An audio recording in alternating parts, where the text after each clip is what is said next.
What is up? Thank you for coming to my channel, Prison POV. Shout out to the members of the channel. Shout out to the Point of View crew and Trip on This. I'm back. I know I said that in the last video. Like, I'm back. Daily uploads. I mean, that's my heart. Speaking from my heart, that was a plan. 12 days today, clean off the Fetty. Back on the wagon. I'm screaming, fuck that shit. Hey, homeboy, 12 days clean. Still having some minor withdrawals. I mean, by and large, they're gone. The nausea is gone. The weird, like, depression, I don't feel good in my own skin type situation is gone. But I'm just left feeling drained and tired. Drained and tired, brother. Just like, I had to make myself do this video. I was going to do it at 1. Then I was like, I'll do it at 2. I'll do it at 3. Singing the straight up ADHD anthem, homeboy. I'll do it later. Do it in an hour. Just a little while, I'll get it done. Hey, in an hour.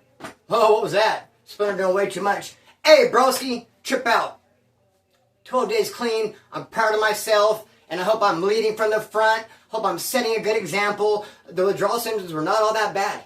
If you're wrapped up in Fetty and you want to get off this shit, bro, 10, 12 days, you'll be good to go. Give you some gabapentin, some clonidine, call it a day. But if you're not ready for that, I understand and get that too, and you have all my love and respect. I'm here for you.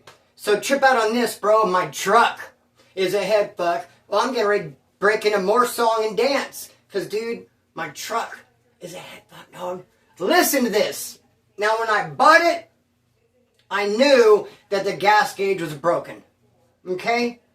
And I was a little taken back because that's how Green Eye Gemini's vehicle is. Her Mountaineer.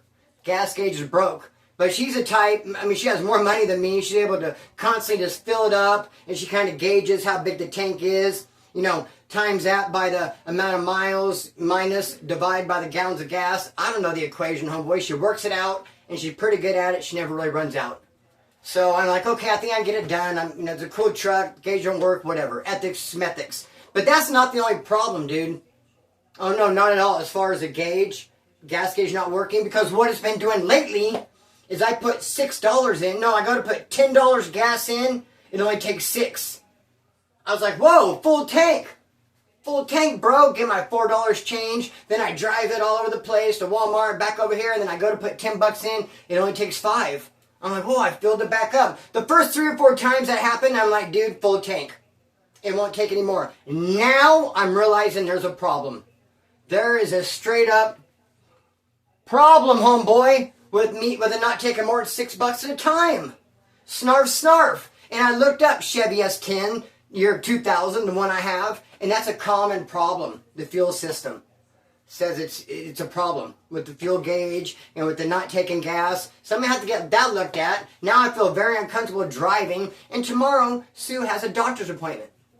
And of course, she wants me to take her. Surprise, surprise. And I'm like, they have free medical Uber, Sue. You can make this call, get them on the phone. In fact, I'll make the call for you. I'll set it up. It's a free Uber to any and all medical appointments. Do that, Sue. So I don't have to drive my car that's so unpredictable. My truck with the gas gauge broken and only won't take. I was like, dude, Uber it up. No, I'd rather have you take me. I bet you would. So, Point of View crew, trip out on this. I'm asking for a little bit of gas money, Splinter. Take Sue to the doctor. No, Rockstar. A little bit of change for a Rockstar. Because if you shot me 5 for gas, I'd buy a Rockstar anyway. I don't have a Rockstar. I'd rather have a Rockstar and run out of gas and push that mofo than have all the gas in the world and no Rockstar. My priorities are messed up. If you want to shoot me some love, I'll appreciate it. And I probably will put some money in the gas tank. Or I might just go live on the side of the road tomorrow. Talking about, check me out. It's Sue's fault. So let's get on with this video. It's about, let me see. I went back and forth in my head whether or not I wanted to give this dude a different name or not. From El Monte Flores. It's about a Southsider. I'm going to call him Guero. I'm not going to use his real name. I mean, what happened isn't all that terribly bad. And it happened on a level 1 yard, so how bad could it be? But I'm going to go with my gut instinct, and I'm not going to throw his real name out there. But you know what? There probably is a Guero from El Monte Flores. But you know what? It's not that guy. It's another guy who I'm calling Guero. See what I did there? So trip on this. I get a violation for access to a firearm. Where are you at? Close to a gat? Man, I'm just a rhyming machine tonight, freestyling. Where are you at? Close to a gat. I got busted and I got a 10 with half violation. And I'm in Wasco, I'm building H3, H4, one of the H's, and I get my trans-pack bag for my violation that I'm doing, the 10 with half, and it says on there, Mule Creek, MCSP, Mule Creek State Prison. I'm like, what is that? Because, you know, when you're in reception, homeboy, you just wait for the day. Oh, you're waiting to go to Mainline, if you have enough time. You're awaiting a Wasco for them to give you a trans-pack bag to a Mainline prison. That's the day you're looking forward to. You just can't wait to get out of Wasco, hit that Mainline prison. Everybody's waiting for their trans-pack bag. Then I get mine, like I said, it said MCSP, Mule Creek. I never heard of it. I'm like, where is that? Now, the first thing you do when you get your trans-pack bag, no matter what prison it says on there, it tells you where you're going, you go and ask people, especially if you're in a 200-man dorm. Hey, who's been to this prison? Hey, I got to go to this prison. Who's been there? What's it like? What can I look forward to? You're going to want to get run down on. You're going to want to get schooled on the prison you're getting ready to go to, homeboy. But I got MCSP, Mule Creek. I'm asking around, who's been there? And I'm getting straight crickets. Finally, a Southsider from Kern County, from Wasco, solid-ass dude. I can't remember his name, but he has a tattoo that's one of a kind. On his head right here, it says, fucking never. If you know him, you know him. Solid cat, homeboy. So him, the Southsider from Wasco, told me, hey bro, I've been to Mule Creek and you're going to hate it. It's straight up sucked ass, homeboy. He goes, nothing but norteños. He goes, you might, I don't know how you feel about that, but me being a Southsider, he said, and this was back in the early 2000s, he's like, I wasn't feeling it. There's only 10 Southsiders on the yard, all norteños, he said. Now this dude, the Southsider from Wasco, who's running me down on Mule Creek, telling me he hated it, it was full of norteños, a couple years later, he ends up being in county jail, and he does a hit for the Mexican Mafia. Like I did that?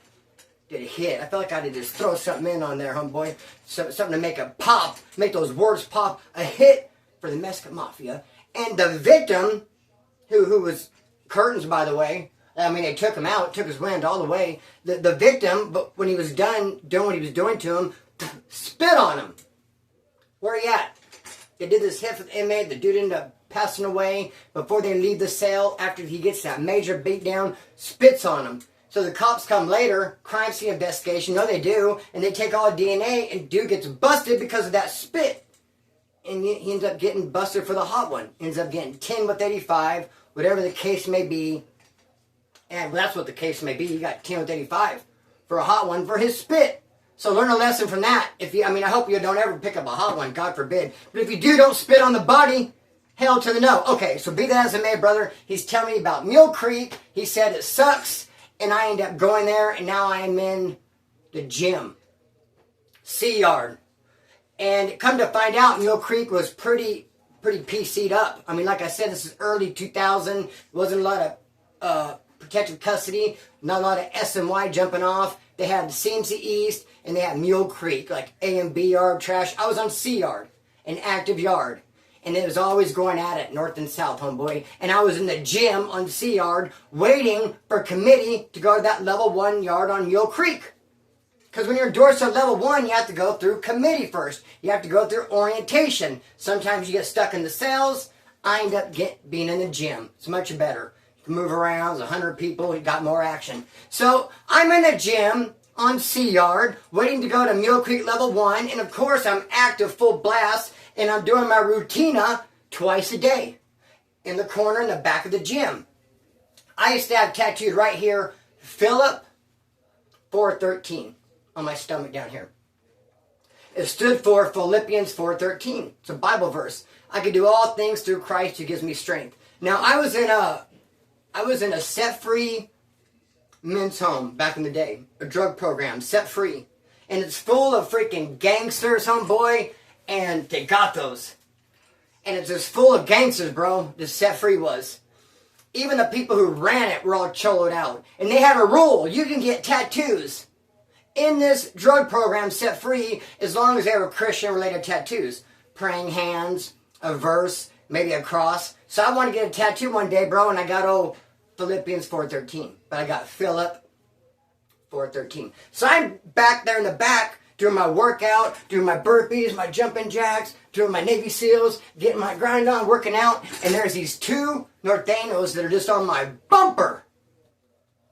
No Southsiders, no Surenos are allowed in this gym. It's only Woods, Blacks, Norteños, not even any Pisces. Share Norteños, that's it, brother. And I'm in the back working out with Philip, 413, and these two Norteños are just staring at me my whole workout. That's a lot. I mean, I'm back there for 30, 45 minutes, straight busting down, and to have two people staring at you. I mean, it took a lot of mental fortitude on my part to block them out. Because I wanted to stop. I had 1,000 things in my head I wanted to say to them. I wanted to, like, flag some of my homeboys down, take care of this for me. I mean, because I'm over here working out, getting my money. What's up with these guys? But not like I had it like that. I'm kind of laughing to myself, like I could tell my homeboys, hey, take care of my small work. But you know what I mean, though? While I'm working out, I see some of my homeboys come over here. They come, what's up, Splitter? These dudes are mad dogging. And maybe they can go talk to him, ask them what their fucking problem is. They've been in the gym a lot longer. I just got there. Who are these dudes? They're on my bumper staring at me because of the 13. They're Norteños, bro. There's no Southsiders allowed in the gym. They see me working out without my shirt. All they see is this 13. Say, wait for me to finish working out. Dude, I would have rather they come over and interrupted me. Excuse me, can we get at you real quick? Rather than just like post up and just watch the entire workout. To where when I'm done, get ready to get in the shower, they come, hey, get at you real quick. What's up with your tat? Can we see your tat? I was like, yeah, it says Philippians 4:13. It's a Bible verse. Oh, it looks like it says Philip Street 13. So you think that's clearly a 4. You would think you would know what a 4 is, being a Norteño. A 4 looks nothing like an ST for street, or even STREET. I don't know how you can make a 4 look like street. It clearly doesn't say. He's like, oh, I thought it said Philip 4th Street 13. I'm like, no, bro, it's a Bible verse. They're like, okay, all right. So I take my shower, I go hang out with my homeboys. Dude, I'll be damned. The next day I'm working out, same thing. Coming back and mad dogging me again, bro. This time I did stop in the middle of my workout and walk up to him and say, hey, are we cool, fellas? I thought everything was cool. I thought we worked everything out. And they said, can we look at that again? So I showed them. The crazy part about it is I knew this was the lame car. These two Norteños, they were brand new. It was an old man and a young dude. Homeboy, I knew they were the lame car. No other Norteños were talking to them, and they were trying to do too much. They knew it didn't say 13 Sureño. They knew that. They just wanted to put off the appearance that they're putting in some kind of work or confronting something, taking it head on. And dude, they just looked stupid.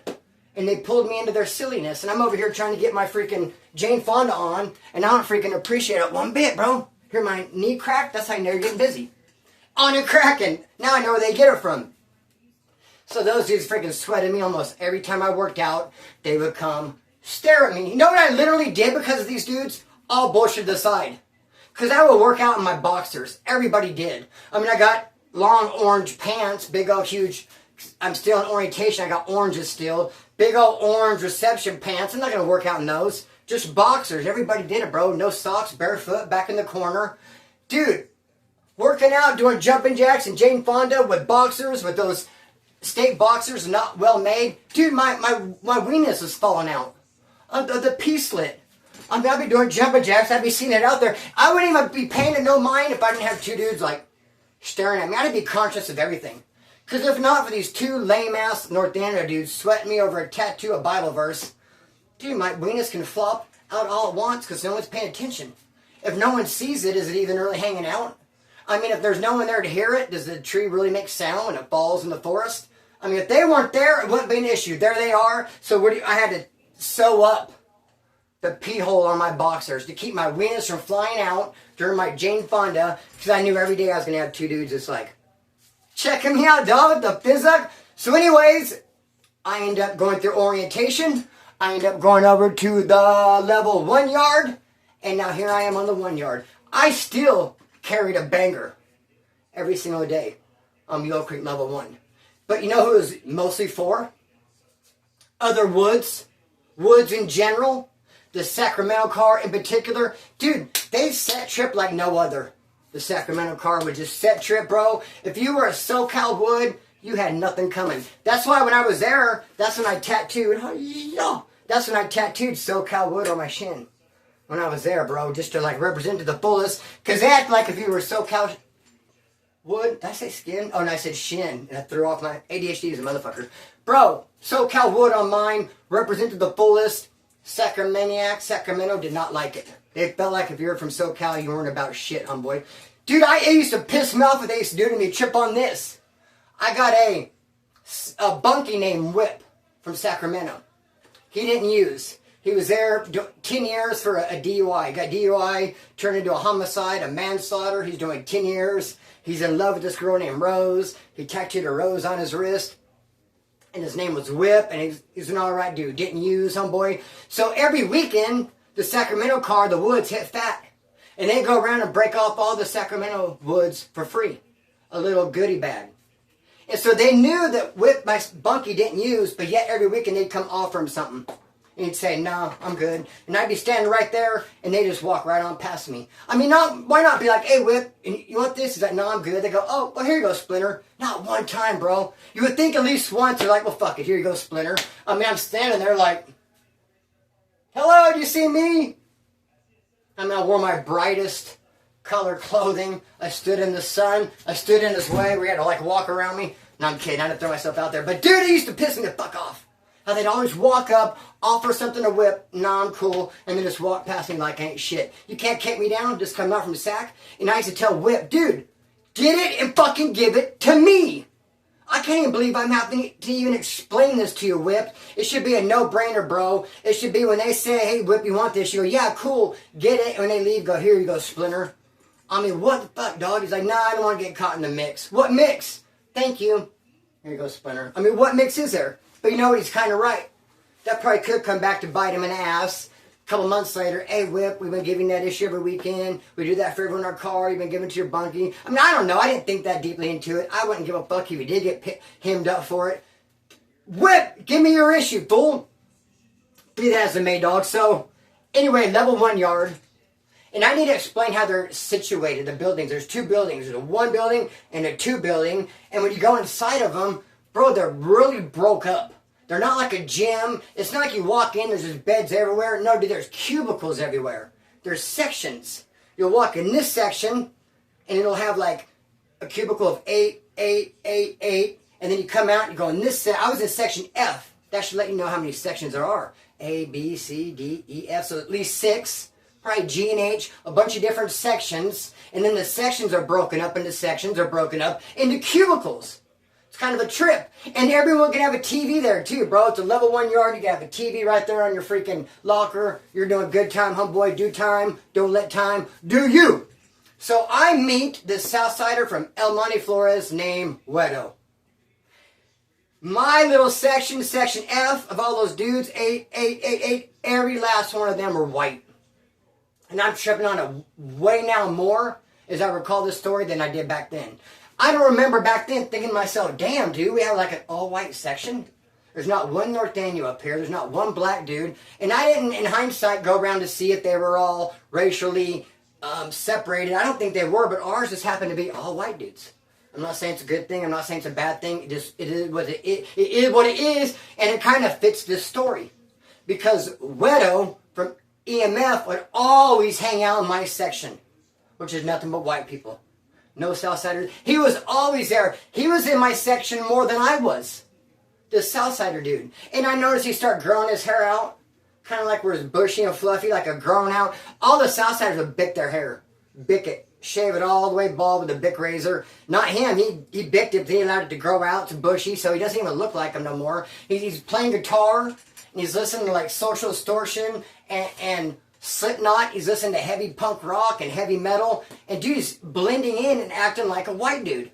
I mean, I noticed that right off the bat. Like, what's up with this Sureño up in my section where I live around all these white dudes acting like a white dude, growing his hair out and playing like System of a Down songs on the guitar. Then I really noticed that it was an issue when, not an issue, but I noticed there was something going on, which I guess that's what an issue is. Haha, guys, check and see if you're listening. Dude, when Guero from El Monte Flores got into it with Russ, a Wood from Stockton. They got into it, dude, like a little pushing match. Russ even threw a kick and kicked him in the leg, dude. And when I saw that happen, I'm like, oh, it's going to be a riot. I'm from Kern County Jail. I know all about horseplay between Southsiders and Woods that lead to riots, to lead to fights. I've seen a million times some Wood push a Southsider a little bit too roughly, and it turns into a big old riot, bro. And Russ is like, boom, kicked the shit out of his shin, dog. And no one jumped for Guero. No one got involved. No one said anything. And I was like, dude, I was thinking to myself, he's not even hanging out with the Surenos at all. They're not even aware that he's up here, damn near getting into a one-on-one with the Wood. Just got kicked, actually, in his shin by Russ from Stockton. And no Southsiders are here making issue out of it. Yeah, this dude ain't having nothing to do with them at all. And the reason why, I come to find out, everything always makes sense later. It comes full circle if you're paying attention. The reason being is because Guero was at work. He had a bomb-ass job. He worked at GALT, which is the training center for the CDC. I'm hot. Hey, GALT is the training center for the CDC officers and guards or whatever. And that fool was working there all day long. I don't know what he was doing, but it was an outside work crew, and he was hitting dope for North Daniels. Hitting dope for North Daniels, bro. And he was not telling none of the Southsiders. He should have got a green light from the Southsiders. Hey, I'm going to work. I'm hitting for these dudes, North Daniels. Then he should have brought back, hey, here's what I got from them. Here's what they gave me. Here's my issue. Or maybe not show them the whole clavo. I mean, obviously, bring it in, go to the North Daniels, give them their issue, and then come back to the homies and like, here's what I got. And now I'm giving you a third of that. He should have had them in the fold. They should have known about everything, of course, bro. Especially dealing with another race. But he didn't tell them anything. He did not let them know he was hitting for North Daniels. He was not giving them a third of the sack. He was up in my section, rocking long hair and playing Slipknot and playing fucking push games with Russ from Stockton, homeboy. Then one day, though, he goes to work. He goes to work. He's going to hit a clavo. And I guess where they were putting the clavos at for him to hit was in somewhat of a restricted area. Maybe it was in a parking lot. It was some place where the North Daniels people could pull up into this training facility. And they probably didn't want to go too deep into it. So they'd pull off the road, pull into this training facility, there's a parking lot. They put the clavo there. Now Guero has to somehow get that clavo. It's kind of like out of bounds. But if he does it slick, no cops will see him. But this day, just so happens, the cop sees him go out of bounds to grab the clavo. But he already had it. He already had it hooped. And so when the cop's like, hey, what are you doing? Instead of coming over all passive and all mild, all shucks, my bad, I didn't know I was out of bounds. Guero decided to be like, what the fuck? Get all crazy and push the cop. Be all crazy and just turn into a big old escalated event. Like, fuck you, don't talk to me. What do you mean I'm not out of bounds? So then the cops had to focus on Guero being crazy and acting out of control. Now a couple cops had to come over and hem him up and took him into R&R. Back to prison, took him to R&R. Maybe pending a write-up. Maybe thinking about sending him to the hole. He just got all crazy. He should have been like, oh, my bad. He should have played it off cool. I don't know what he was thinking. I don't know what he was doing by bumping it up and elevating it to Mach 10. To fighting him when being caught. Damn, that's how he got down. That's his style. So anyway, he is in R&R, pending a write-up, pending what they're going to do to him for however he acted. He decided to pull the clavo out and destroy it. He pulls it out and he flushes it. I guess there's a toilet nearby. He's not on potty wash. He gets rid of it. He thinks potty wash is coming. He thinks they're going to take him to the hole. He thinks they know about the clavo. He's just in his own head. He's just his own worst enemy. He's telling himself all the bad things that could possibly happen. He doesn't know what they saw. He doesn't know if they saw him grab the clavo and hoop it. All he knows, he turns around, there's a cop there. And he's shocked to the point where he's like, no, fuck you! And starts fighting back. So he pulls the clavo out and destroys it. Eventually the sergeant comes, wants to cut him some slack. He's like, hey, they're trying to write you up for an assault on an officer. I can give you a shoe term, A1 offense. I can send you to the hole right now. Endorse you to Corcoran, taxpayer Pelican Bay. He goes, but I want to have some love on you. You've had this job for a long time. You've been a model inmate. Did something bad happen? Your old lady break up with you? Are you not going to the store this week? Did your favorite football team lose? I mean, what's up your ass? What caused you to act all crazy today?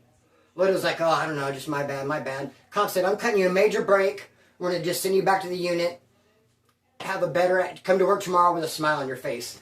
So Guero gets a break, bro. Instead of going to the hole for pushing that cop and acting all crazy, he goes back to the building. And then he goes right to the North Daniels and says, hey, man, this is what happened. He came back early because all that happened in the beginning of his shift. They work all day long. I mean, they took him to R&R, waited a couple hours, but he made it back before the other workers did. They didn't take him back to work, they took him back to the building. So he shows up, of course the Norteños see him like, dude, he's back early. Is this a good thing? Is he going to give us our clavo early? Why is this dude back? Anything unusual, anything off is usually a bad sign. You want everything to run smoothly. You want everything to look like it did yesterday. You want him to come walking into 320 with everybody else like he always does, not 120 by himself, homeboy. This ain't looking good at all. So, Guero goes up to him and goes, dude, look, my bad. I had to destroy it. I got the clavo. I got into a little altercation with the cops. They took me to R&R, pinning a ride up. I pushed the cop. They were going to send me to the hole. They gave me a break. They had me in a cell. I got paranoid. I thought I was going on potty watch. I thought they saw me get the clavo. Homeboy, I just destroyed it. I flushed it. Now, they didn't believe him, bro. They thought he was full of shit. They never believe you in those situations. I mean, I don't want to go off on a big old story, but just like when I was at Corcoran, dude, and I was a middleman, I set it up to where Scuzz, who's no longer with us, would give Skip, who's no longer with us, an ounce of heroin to bring in. A quarter ounce is mine. Skip brought it in, but he said he flushed it. Told the whole yard, whoops, flushed it, and everyone came asking me, did he flush a splinter? I go, he told me he did. And they think he's lying, and they think I'm lying by proxy, because I'm his homeboy. And it made me look bad. It was a fucked up situation. No one's going to believe you if you say you flushed the clavo. Like, yeah, right, motherfucker, you kept it, you're lying. So they don't believe him when he said he destroyed it. And they said, okay, you destroyed it, that's fine, that's dandy. You're going to pay X amount of dollars. You're going to pay us the $400 we would have made or whatever. And he's like, I'm not paying you nothing. I don't have anything. So they go to the Southsiders, Norteños do. And they say, hey, your boy went out there and hit for us. Got the clavo. Destroyed it, flushed it, said he got scared, spooked, whatever the case may be. He lost his balls, homeboy, he lost his huevos. He got scared, flushed it. We want our money. You're not just going to flush our money like that. So he said he's not going to pay, so it's on you guys to pay. There's only 10 Norteños on this whole, only 10 Surenos, Southsiders on this whole yard, and probably 150 Norteños. It is all Norteño, the whole yard. Not even that many white boys, not that many blacks. All Norteños, bro. 10 Southsiders. And Norteños pushed up and said, he ain't paying for it. He said he don't have it to pay. You guys need to come together collectively and pay it. And the Southsiders said, we didn't even know he was hitting for you guys. He kept that from us. He's going to have an issue coming. Let us figure this out and we'll get back to you. So the Southsiders were pissed. All this time, Dew was behind their back hitting. They have no idea for how long this has been happening. But, bro, how many times has he ripped them off for their third? He should have been breaking off the house a third. How many times did they not get their issue because he was lying and being deceitful, kept it all for himself? So they went and told him, hey, you have to pay. We heard about you hitting for the Norteños. We heard about you destroying the sack. They want the money for it. You have to pay it. And furthermore, you're not going to work anymore. You are quitting your job. We're going to put someone else in your position, and then we're going to take it from there. So they made him quit his job, put another Southsider in his role, his old job, opened up the communication lines and opened up the route for some more clavos to be brought in. Had this new Southsider who had Guero's old job, hitting again for the Norteños, but this time doing it bigger and better. Guero's assed out, got nothing coming, and now he has a big old debt. They were even taking a portion of his soups and his jalapenos and his tuna, homeboy. They even took some of his coffee. They were coming for everything. They wanted to get paid. And he was just on NC. He wasn't on lame status. He was on NC status. Nothing coming. And he would come up and try to hang out in our section like the good old days and play guitar and drink coffee and play push games with Russ. And no one was feeling it. Because back in the day when he was hanging out in our section, that's when he was hitting. That's when he always had a couple of joints in his sock. He used to fire it up and just smoke us out, bro. He always had a couple of 50 papers on him. Bro, he would never say his source. He wouldn't say where he was getting it from. We didn't know he was the source. Be that as a man, I'm going to cut the string, let her fly. If you've been watching this long, man, thank you. Love you. Shoot me a rock star. Por favor. I'm going to cut the string, let her fly. Peace.